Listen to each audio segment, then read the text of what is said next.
शिमला संसदीय सीट से कांग्रेस प्रत्याशी विनोद सुल्तानपुरी ने नामांकन दाखिल कर दिया है।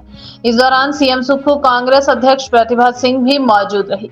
सीएम सुक्खू ने इस दौरान बीजेपी और पूर्व सीएम जयराम ठाकुर को भी निशाने पर लिया। मुख्यमंत्री सुखविंदर सिंह सुक्खू ने कहा कि चारों लोकसभा क्षेत्र में प्रत्याशियों की नामांकन प्रक्रिया पूरी हो गई है। मुख्यमंत्री ने कहा कि वह भविष्य की राजनीति तय करने वाला चुनाव है।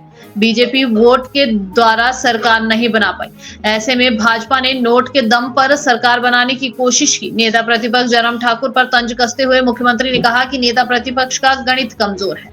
सभी 6 विधानसभा सीटों पर चुनाव जीतने के बाद भी भाजपा प्रदेश में सरकार नहीं बना सकती। मुख्यमंत्री ने कहा कि नेता प्रतिपक्ष ने जो सूट दर्जी के पास दिया था वह 5 सालों तक वहीं रहेगा।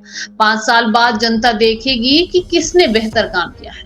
देखिए, हमारे चारों जो सांसद के प्रत्याशी है, श्री विनोद सुल्तानपुरी जी का आज शिमला संसदीय क्षेत्र से नामांकन भरा गया है। चारों प्रत्याशी के हमारे नामांकन भरने का कार्य पूरा हो चुका है और निश्चित तौर पर हम नामांकन के बाद हम जनता की अदालत में जाएंगे। मैं चारों संसदीय क्षेत्र में गया हूँ। चारों संसदीय क्षेत्र में हम जनता की अदालत में गए। ये चुनाव कोई साधारण चुनाव नहीं है। ये चुनाव लोकतंत्र के भविष्य को सुनिश्चित करने का भी चुनाव है।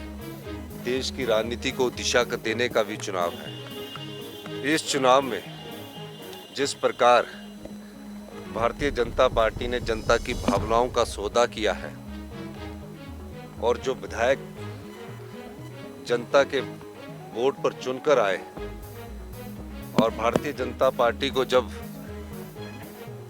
जनता ने नकार दिया तो 14 महीने पुरानी सरकार को वोट के दम पर सत्ता हासिल ना कर सके, नोट के दम पर सत्ता हासिल करने की कोशिश की और किसी न किसी तरह से जो आम लोगों की सरकार है, जिसमें आम लोगों से संबंधित योजनाओं को हमने पूरा किया, उसको गिराने की जो भारतीय जनता पार्टी ने कोशिश की, हम जनता की अदालत में उसको रख रहे हैं। तभी तो मैं कह रहा हूँ ये चुनाव भविष्य की राजनीति तय करेगा। वो राजनीति जो जनताओं की भावनाओं का ख्याल रखकर सत्ता में जनता की सेवा कर रही है। और जो जयराम ठाकुर जी कह रहे हैं, जयराम ठाकुर जी का मैथमेटिक्स कमजोर है। 62 का हाउस है, 62 के हाउस में 34 हमारे विधायक अभी हमारे पास है, उनके पास 25 विधायक है।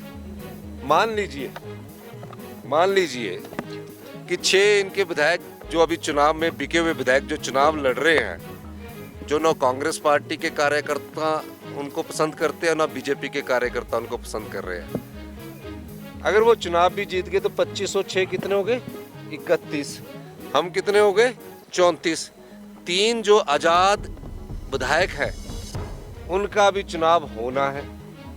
कब होना है, किसके साथ होना है, तब वो कहेंगे उस समय सरकार बनाएंगे। वो 5 साल आने वाले नहीं है। उन्होंने जो दर्जी के पास कोट सिलने को दिया हुआ है वो उसी दर्जी के पास रहेगा उनका, तो उनको यह बोल देना। और अब उन्होंने महंगा सूट खरीदा होगा क्योंकि सोचा होगा, सपने तो देखने हैं ना। उन्होंने 29 तारीख का सूट दिया हुआ, पता लगा कि दर्जी से भी सूट को वापस नहीं लिया है इन्होंने।